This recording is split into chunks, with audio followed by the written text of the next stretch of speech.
What is going on, my fellow comic book readers, collectors, and enthusiasts alike? I am your host, Alt, here at Control-Alt-Defeat Comics, and today it is Monday, so I am bringing you our weekly comic review. I'm just going to roll right on into this, because as you can see, I've got a pretty good-sized stack of comics to review this week, and a couple of them I would like to talk about a little in depth. So before we get on into this, though, I do want to take this moment to issue a spoiler warning for anybody who isn't caught up with at least everything that I picked up last week. I'm going to be talking in depth about each of these issues, so if you are not caught up and you don't want to be spoiled, go ahead and click off this video. That is completely fine. If you just want to see what I picked up for the week, you can go ahead and click on my new Comic Book Day vlog from the previous week, where you can just see what issues I picked up. But if you are still here, I'm assuming you want to go ahead and let me deep dive into these comic books and talk about them. So that's what I'm going to do. Let's just get right on into it with my pick of the week, top of the stack. I had to talk about independent comics first because I needed to talk about the end of Everything Dead and Dying. This series was phenomenal, I have to say, first and foremost. What is it? Tate Brumball?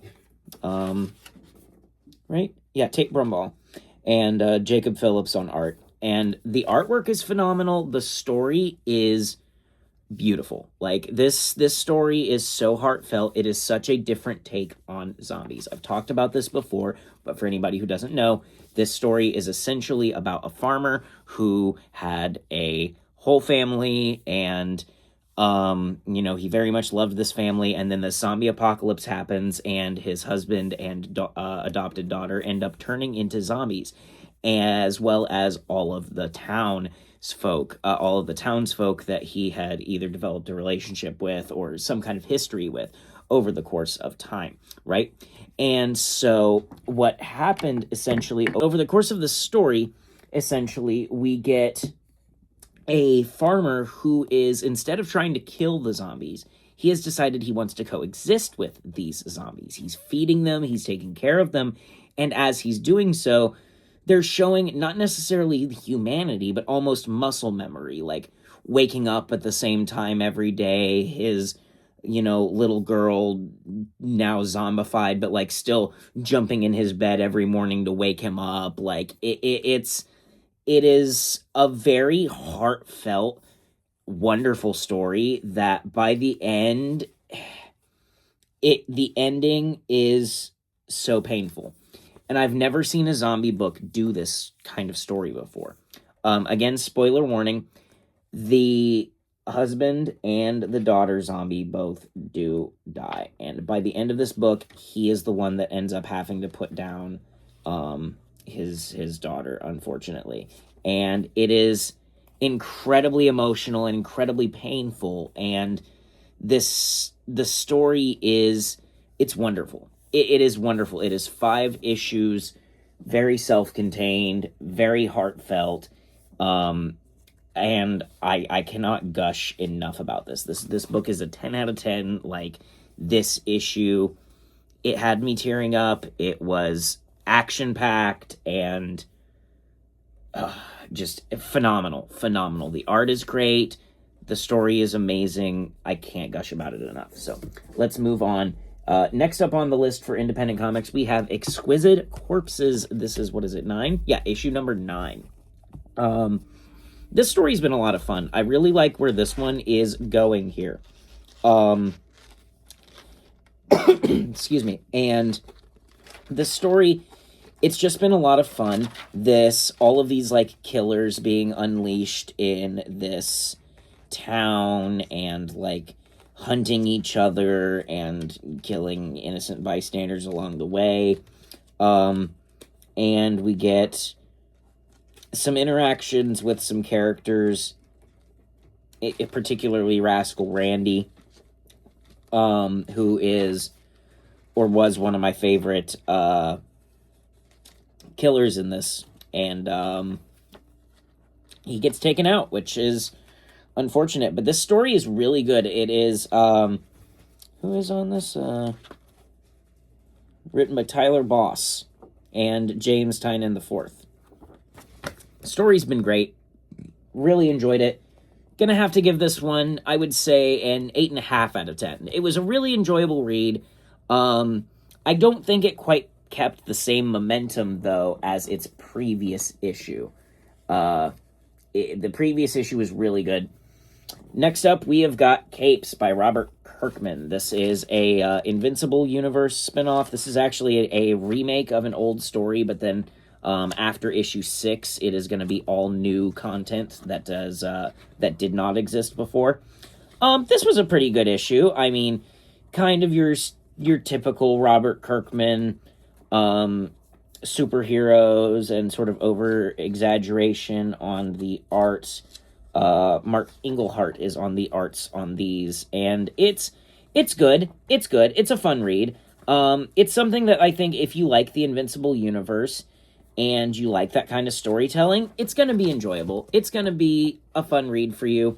I'm going to give this one, I'd say, about a 7 out of 10. It was an enjoyable read, but not something that I'm necessarily, like, chomping at the bits for the next issue of. Next up, we have got Supernatural issue number 4, Dynamite Comics.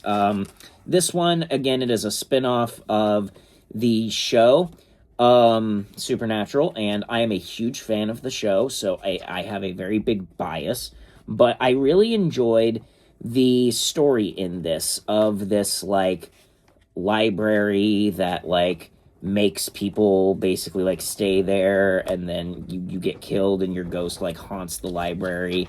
I really enjoyed that. I like the art quite a bit. It is Greg Pak on writing with Gerard Gambone and Vincent Friccitti on arts. I'm not great at pronouncing names, as you all know. But, yeah, that was a really enjoyable read. I'm going to give this one a 7.5 out of 10. This is picking... Actually, let's go with an 8. Let's bump this up to an 8. I think this story is picking up momentum. It started out a little, like, I was a little on the fence about it in those first couple issues. But this issue in particular was really good, and it feels like it's picking up momentum, and I hope it keeps going. That is it for the independent comics for the week. We are going to move on to DC comics here. There was only 2 DC comics that I picked up last week, and the number 1 out of those is Galactic Slam. Green Lantern Galactic Slam. Now, I'm going to say, I thought this was fun. I thought the art was good. I thought the story left a little bit to be desired, but it had a lot of action. And I think if you're somebody that's, like, really into, like, wrestling and that kind of thing, you'd be really into this, because this is very much kind of your, you know, it almost feels sort of like reminiscent of Do a Powerbomb by Daniel Warren Johnson, kind of this sort of space wrestling sort of tournament then type thing. And it seems interesting. It was pretty good. I think it could, if I was somebody who was more into that kind of thing, I would probably be more into it. I haven't actually finished Daniel Warren Johnson's Do a Powerbomb yet, so, like, we'll see how I feel on that. But regardless, this was a very fun read still. Even if the story wasn't exactly, like, my cup of tea, I'm going to still give this a 6.5 out of 10. It was still enjoyable. I just think for the right reader, it would be a lot more enjoyable. And then next up, we have got actually, I'm sorry, I put these in the wrong order. This was supposed to be ahead of that book. This is Titans issue 31. I really liked this. I really enjoy where Titans is going. I've thought that this story is a lot of fun. This story has been really good. It starts, this is all tie-ins to DCKO. The Earth is becoming the new apocalypse, and the Titans have been charged with evacuating all of Earth, while Cyborg is actually competing in the DCKO tournament itself. And this story splits the Titans, and sees Raven and Nightwing enlist the help of Terra to defeat Jinx. But then the end of this book, the end of the... Oh, not completely the end of the issue, but very much like one of the last pages is essentially Terra turning again on the Titans. So I'm not sure how I feel about that. We will see how this pans out with Terra. But overall, I thought this issue was a lot of fun. I'm going to go ahead and give this one a 7 out of 10. It was a lot of fun. Really enjoyed it. Can't wait to read the next one. And now we're going to move on to the Marvel stack. And on the top of the stack for Marvel this week is going to Planet She-Hulk issue number 3. Now, I've really been enjoying what Stephanie Phillips has been doing with She-Hulk in this story. The art is really good too. The art has been consistently good throughout this, but where this shines is its story. It is very like political intrigue mixed with like gladiatorial combat, and it's fantastic, and it's such a different take on She-Hulk, but like her character still feels consistent with the way She-Hulk has always been written in the comics. And so it's one of those situations where I think the story is a lot of fun. It's picking up a lot of pace, and where we end off here, again, spoiler warning, I've given you too many of those. We end off with her ex, the Jack of Hearts, basically being hired kind of as an attorney to compete against her to like prove the innocence of a friend of hers, essentially in like a trial. So the next issue seems like it's going to be a lawyer-esque type court thing, which is going to be a lot of fun for her, especially because it's going to be an alien court, so they may not necessarily follow the exact same like laws as Earth that she's used to as an attorney from Earth. So I'm curious to see where the next issue goes. I'm going to go ahead and give this one an 8.5 out of 10. I really enjoyed this. I might be putting that a little too high, to be honest, but personally, I just think the story's a lot of fun and the art is really good too. Next up on the list for Marvel. Marvel did a lot of books this week, and most of them were really solid.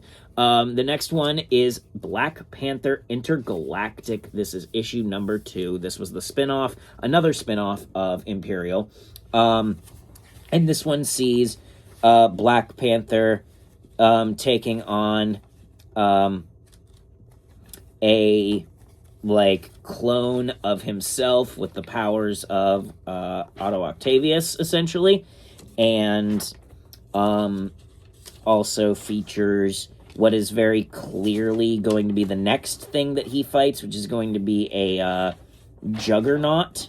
I'm assuming a Juggernaut Black Panther, and it's this whole like thing of like clones of T'Challa, and it's pretty fun. I mean, it's another clone saga, so we'll see how people like that or not. But I think it's been a lot of fun. We've got like a clone of him that's currently like impersonating him on Earth. That's like taking over the throne of Wakanda underneath his nose while he's out in space dealing with all of the fallout from the Imperial event or the Imperial War. So yeah, it's a lot of fun. I'm going to go ahead and give that one an 8 out of 10. Next up on Marvel's list, we've got Fantastic Four, issue number 7. This is part 2 of The Invincible Woman. This story is written by Ryan North with Humberto Ramos on arts. And Humberto Ramos is really good on art for the Fantastic Four. I really like his art on the Fantastic Four. Ryan North has been really good at writing the Fantastic Four right now as well. I know we're 7 issues in, but this one has been pretty good. So essentially this issue is them choosing to go off into space to go seek out Galactus after the previous issue. They had discovered that there was a message written in the cosmic microwave background radiation by Galactus saying to find Susan Storm. They leave, but they leave their kids behind along with Alicia Masters, I believe is her name. Ben Grimm's wife. She's probably like Alicia Grimm now. I'm not sure if they're actually married or not. a little iffy on 100% of the Fantastic Four lore. I know I need to get caught up. I'm such a big Fantastic Four fan, and I'm not caught up. Embarrassing. But they leave the kids behind to defend Earth should anybody else come try to go to Earth because of the message of finding Susan Storm. So they join together and form the Fantastic Four Junior, is what they call themselves. And it is Ben's kids and Reed and Susan's kids. And it's pretty cool. I enjoy it. It's a lot of fun. The next issue is going to be something more heavily involving Sue. This issue was a lot of Ben Grimm, actually, which was a lot of fun. I will also say I'm a sucker for Frogman, so Frogman appearing in this made me like this a little bit more. I'm going to also give this one an 8 out of 10. Next up on the Marvel list is going to be Hulk Smash Everything. This is issue 2. This story's been a pretty good story so far. This one we have Hulk surviving the meteor impact that destroys, that kills the dinosaurs. And essentially, long story short, to summarize the entire issue, the leader sends Hulk back in time to the moment when the meteor that killed the dinosaurs hits Earth and puts him basically at ground zero of that destruction. It hits Hulk dead on, and Hulk survives somehow because, I mean, of course he does, he's Hulk. So he says, fine, if you can survive that, then I'm going to go ahead and send you into the supermassive black hole at the center of the galaxy. And that's the whole issue, like 100%. That is what happens. There's a lot of stuff in between, but that is the meat and potatoes of the whole story that you get. It is some really cool art, though. But overall, I thought this one was honestly kind of skippable. But I'm hoping this picks up. If issue 3 doesn't pick up a little bit, I might drop this series, actually. I think it's only a 5-issue miniseries, but, like, frankly, If 3 out of 5 of your 5-issue miniseries you haven't really captured me, then, I mean, what are we doing, folks? And I liked the first issue. I thought the first issue was a lot of fun. I just feel like this one was kind of a letdown. So we'll see if issue 3 can redeem itself. I'm going to go ahead and give this one a 6 out of 10 because the art is still enjoyable and it was still a fun read. It's just not nearly as good as I was hoping it was going to be. Next up on the docket is going to be Wiccan Witches Road, issue 2. This one was a lot of fun because of Baba Yaga and the interactions between Baba Yaga and Wiccan. So I thought that was good, but and the ending of this with them going to seek out a dragon and it turning out to be like Fing Fang Foom and them encountering this random girl. I don't know. I'm not caught up on Wiccan lore all that much, but I wanted to read this because of the Scarlet Witch stuff, and honestly because I liked the character in the Agatha All Along TV show, or whatever, Agatha All Along, I think, TV show. I think that was the show. Whichever show it was that he was in. I liked him in that, so I gave it a shot, and it's been okay so far. I would give this one a 6 out of 10 as well. I think the art's phenomenal, and I think the story is pretty decent. I think maybe even a 6.5 out of 10, honestly. It might be higher than the Hulk Smash Everything, I'm not sure, but I'm just not as tied to that character. So, and then finally, we've got Spider-Man 94. This is the finale, issue number 5, and this was the end of the story, and it was okay. I like the happy ending for Peter and MJ. That's nice. That's really nice and cute and sweet.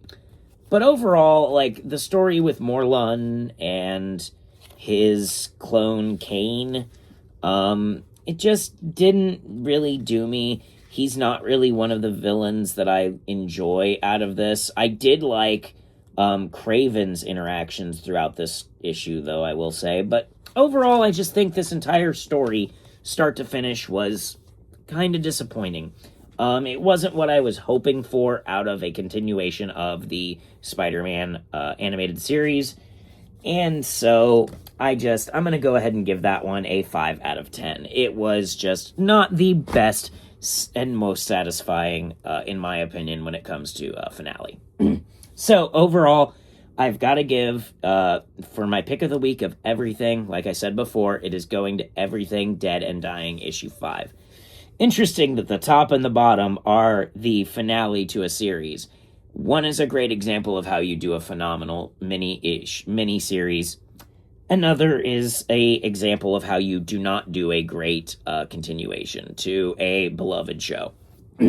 So, with that being said, thank you guys so much for watching this video. I've recently hit 37 subscribers, and I'm well on my way to my 100 subscriber goal by the end of the year. If you guys have been enjoying these videos, please leave a like, comment, or subscribe. Any kind of feedback or commentary you can leave this channel is always greatly appreciated. And with that said, thank you for checking out this video. I will see you in my next video. Have yourself a great day, a great week, and I will catch you next time.